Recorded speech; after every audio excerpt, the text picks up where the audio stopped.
साथियों, आप देख रहे हैं बहुजन पैगाम। मैं RS गौतम एडवोकेट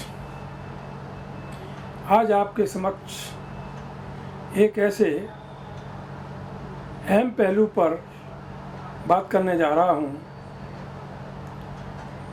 शायद बहुत सारे लोगों को पसंद आएगी, कुछ लोगों को पसंद नहीं आएगी। आज का मुद्दा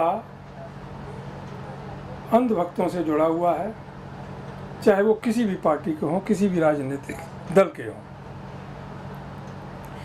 आज जो देश के हालात बन रहे हैं, सभी परिचित हैं। देश किस दिशा में जा रहा है और हमको इन विकट परिस्थितियों में बहुजन समाज को कैसे बचाना है। साथियों, सब्जेक्ट आज का ये है,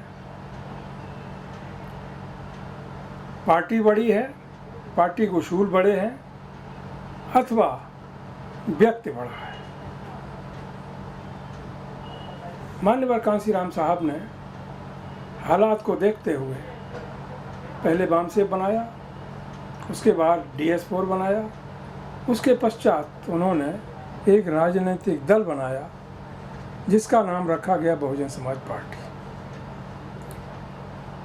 पूरे देश में पार्टी का जनाधार बढ़ा। उत्तर प्रदेश में 4 बार सरकार बनी। उसके बाद क्या हुआ? कांसीराम साहब ने अपने को कुर्बान कर दिया। ऑब्जेक्ट था बहुजनों को इस देश का हुक्मरान बनाना,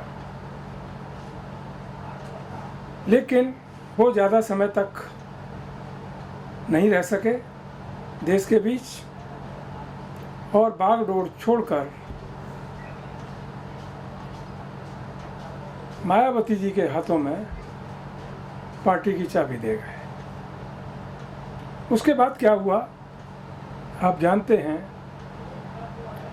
जो मान्यवर कांसीराम साहब के फॉलोअर्स थे, चुन चुन करके उनको निकाल दिया गया। सिद्धांत बदल दिए गए, पार्टी के ऑब्जेक्टिव्स थे उनको बदल दिया गया। ढूंढ ढूंढ करके नई भर्ती की गई और वो लोग कैसे थे सब जानते हैं। जितना मैं जानता हूँ मुझसे ज़्यादा शायद आप लोग जानते हैं।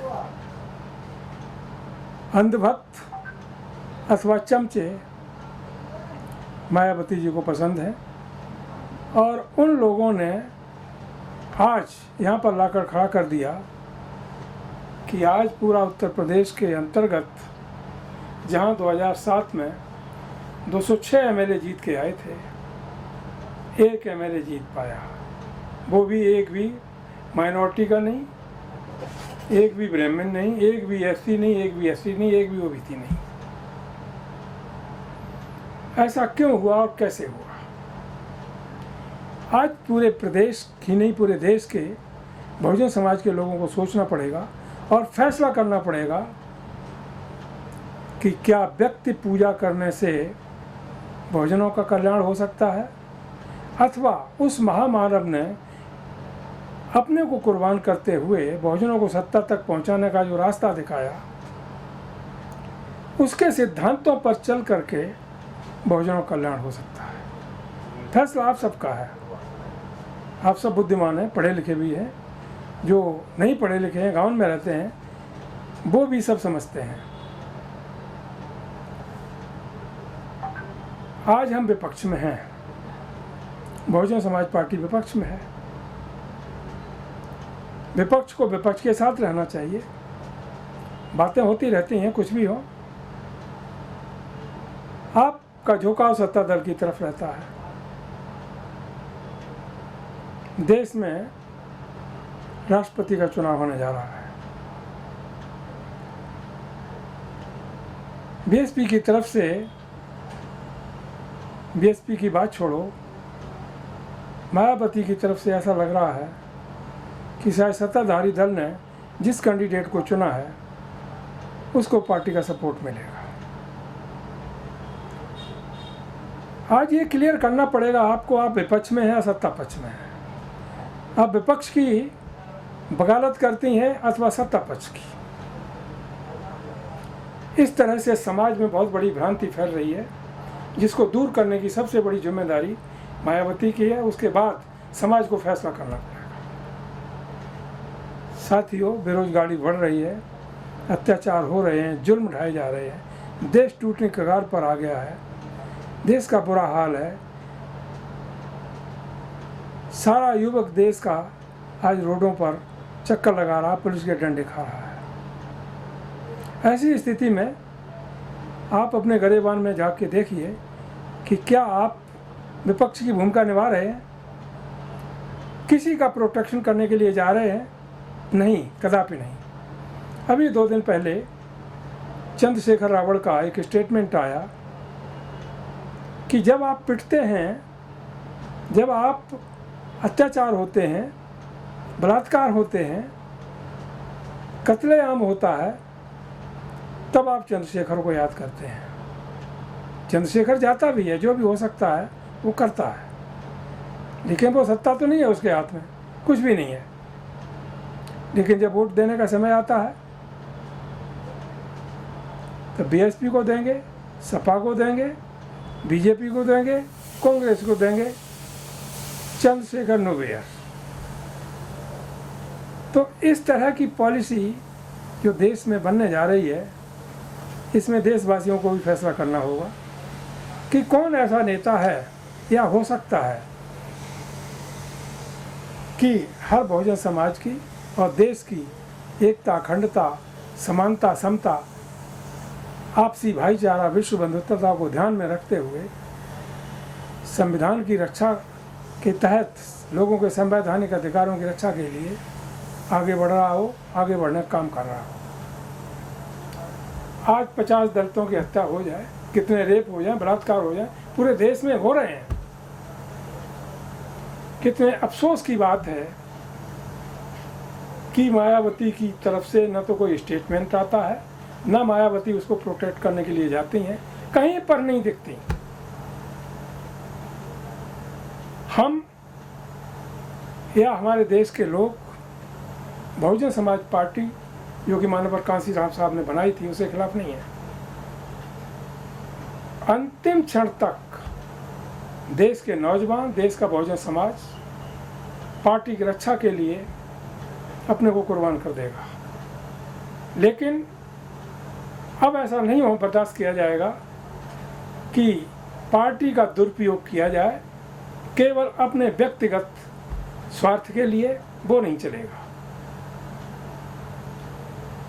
मेरे कहने का मतलब ये है, यदि आप में उस तरीके से जो पार्टी के सिद्धांत थे, बहुजन समाज पार्टी के सिद्धांत थे, जो माननीय कांसीराम साहब ने बनाए थे, जिन उसूलों पर बहुजन समाज पार्टी बनी और चली, और उन्हीं उसूलों के तहत आप 4 बार उत्तर प्रदेश के मुख्यमंत्री बनी। उन्हीं उसूलों पर जो व्यक्ति पार्टी को लीड करते हुए चलेगा, उसको सारा बहुजन समाज सैल्यूट करेगा।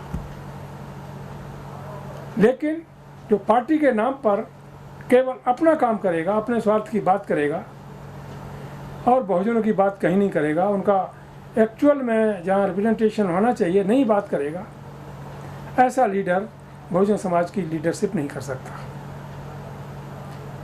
मैं स्पष्ट कहना चाहता हूँ, इसमें कोई बुराई भी नहीं है।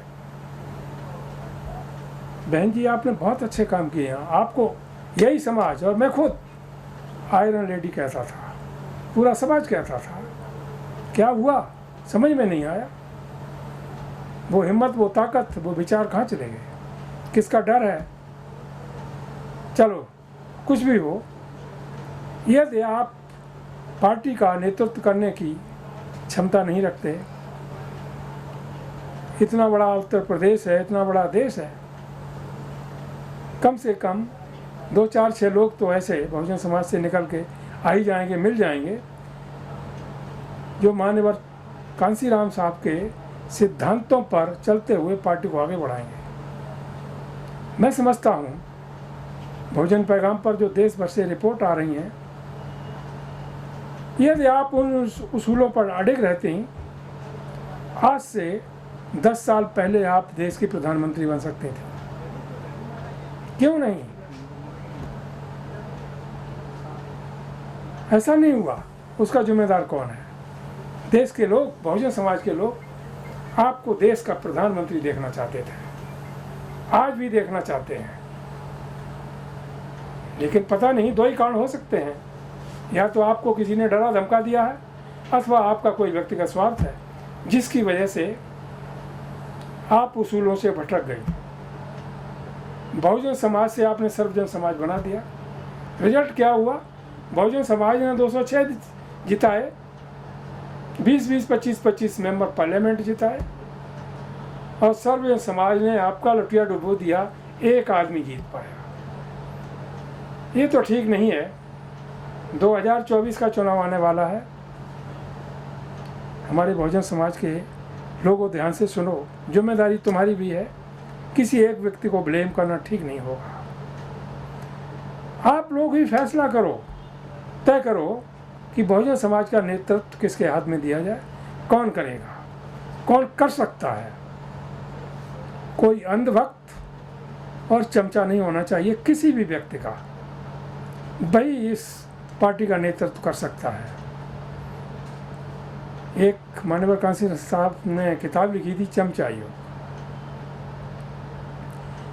पढ़ा होगा, मैंने भी पढ़ा है। हम फूले साहब के आदर्शों की बात करते हैं, बाबा साहब के आदर्शों की बात करते हैं, पेरियार के आदर्शों की बात करते हैं, ललित सिंह यादव, साहू जी महाराज, संत कबीर, संत गाडगे, बिरसा मुंडा आदि आदि महापुरुषों के आदर्शों की बात करते हैं। बड़े अफसोस के साथ कहना पड़ रहा है, वो हमारे आदर्श कहाँ चले गए, कहाँ गायब हो गए? क्या वो आदर्श आज हैं जिन पर पार्टी को ले जाया जा रहा है? यही कारण है कि एक चुन करके आया। अरे फिर पार्टी तो नेशनल लेवल की होती है, आपने उसको केवल उत्तर प्रदेश तक सीमित कर दिया। दूसरे स्टेट में चुनाव हुए, क्या स्थिति है? पूरे देश में चुनाव होते हैं, पार्टी को क्या इसका भी नहीं बन सकती थी? पूरे देश में उसको कांग्रेस बीजेपी की तरह खड़ा किया जाए और चुनाव लड़ा जाए, लेकिन ऐसा नहीं हुआ। इसलिए बड़े ब्रॉड माइंड से सोचने समझने की बात है। साथियों, अफसोस होता है जब सोचता हूँ अन्य सब बातों पर।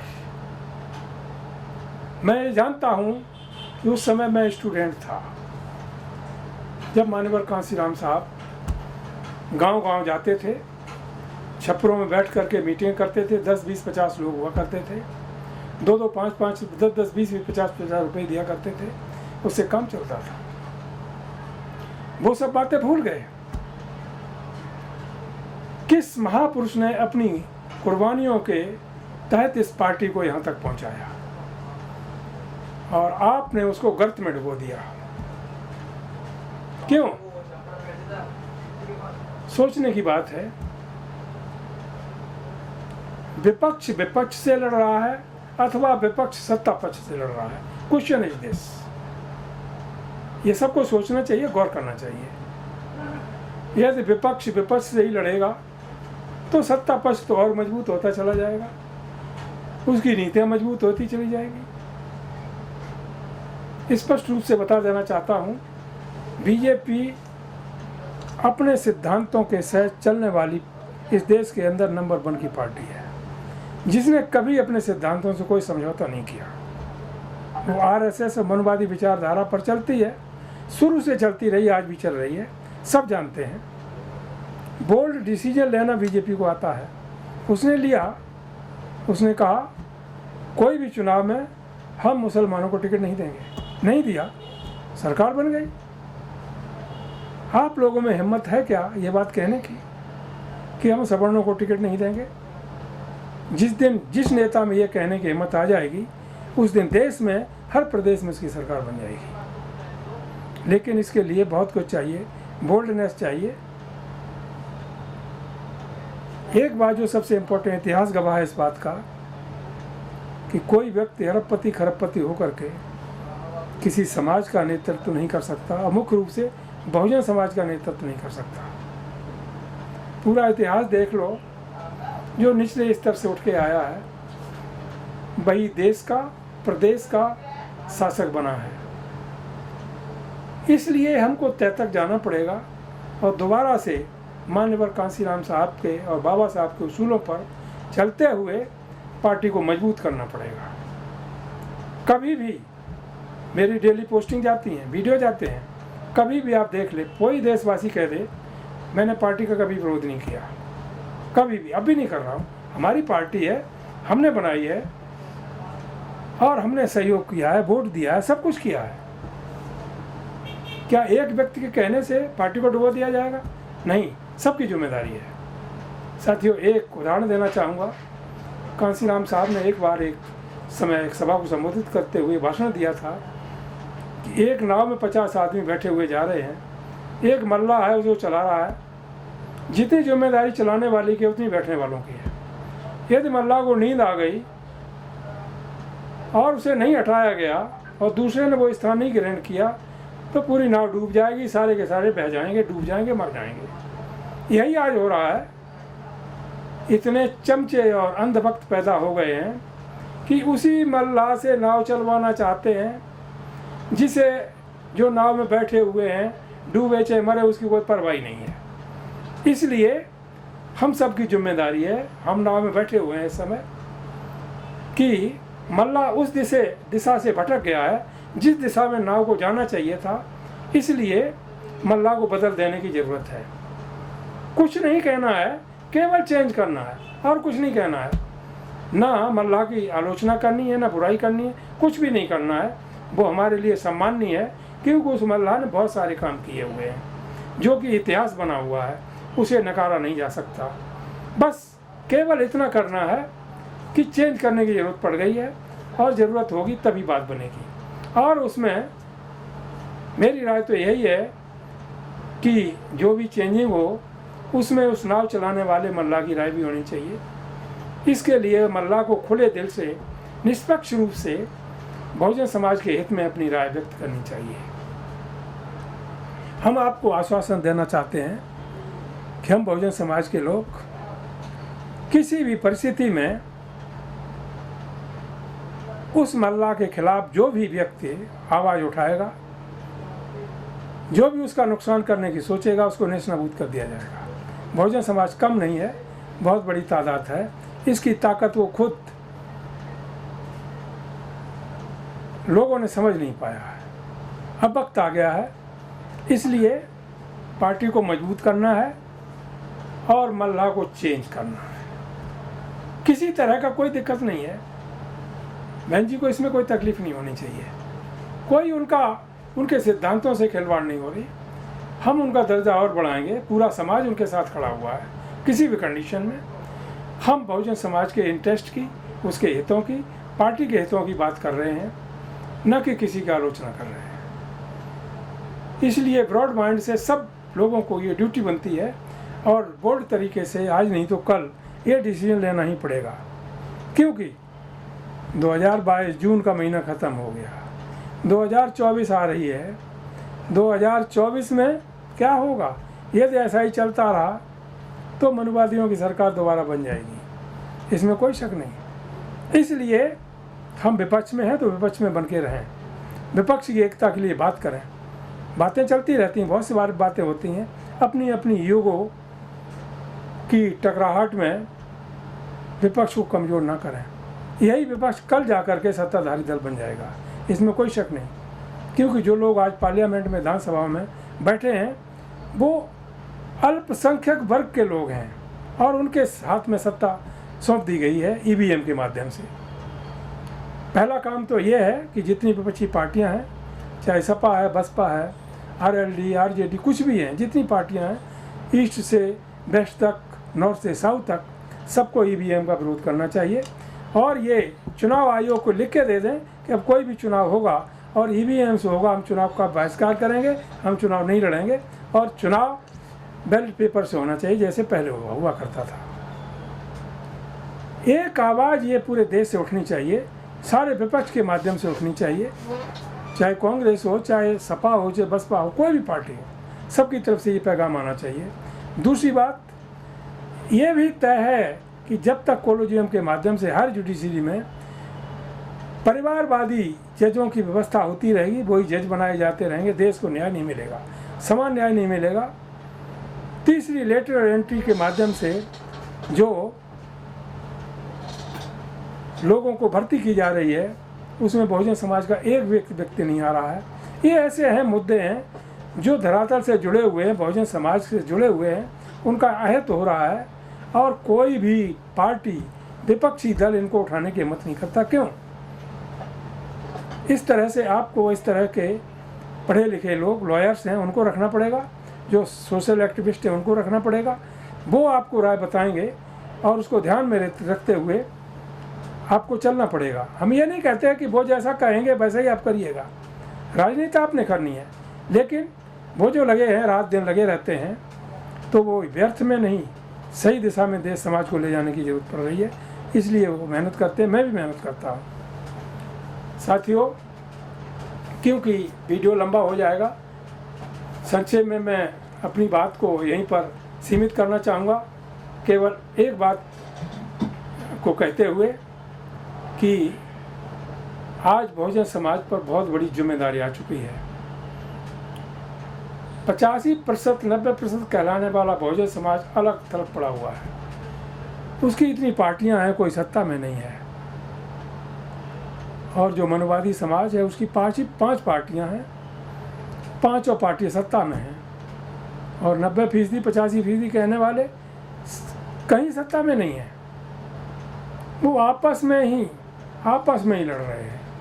इस लड़ाई को बंद करो, एकता एकजुटता की तरफ बढ़ो, अपनी ईगो को छोड़ो और सबको साथ लेकर के चलिएगा, तभी बात बन पाएगी और तभी आप देश पर शासन स्थापित कर पाएंगे। बहुजन समाज का शासन तभी हो पाएगा जब बहुजन समाज इसके लिए उठ खड़ा होगा और एक मंच पर आने की कोशिश करेगा। साथियों, पोस्टिंग्स के माध्यम से जो इस समय देश के एक्टिविस्ट हैं, काम कर रहे हैं, उनका भी मैं धन्यवाद देता हूं, उनको छापता भी हूं और उनके बारे में भी कहता हूं। लोगों पर असर भी पड़ रहा है, लोग अच्छा कमेंट कर रहे हैं, हौसला अफजाई कर रहे हैं, मैं सबका धन्यवाद देता हूं और आपसे यही आग्रह करता हूं कि आप एकजुट होइए, एक मंच पर आइए। आप लोगों की सहमति से अभी हम प्रदेश के दूसरे हिस्सों में अपनी आवाज़ को बुलंद करने जा रहे हैं। उसके बाद शायद अक्टूबर नवंबर के महीने में दिल्ली में पूरे बहुजन समाज का एक महासम्मेलन होगा, जिसमें हर स्टेट से, हर ज़िले से प्रतिनिधि लोग आएंगे और जो आज कहा गया है, आज से पहले ऐसा कभी नहीं कहा गया, आज कहा गया है, उसको ध्यान में रखते हुए उचित फैसला लेंगे और जो बहुजन समाज के लोग फैसला लेंगे वही सर्वोपरि होगा और वही मान्य होगा और वही बहुजन समाज के हित में होगा। इन्हीं शब्दों के साथ मैं आपसे विदा लेता हूँ। जय भीम, जय भारत, जय संविधान, नमो बुद्धाय।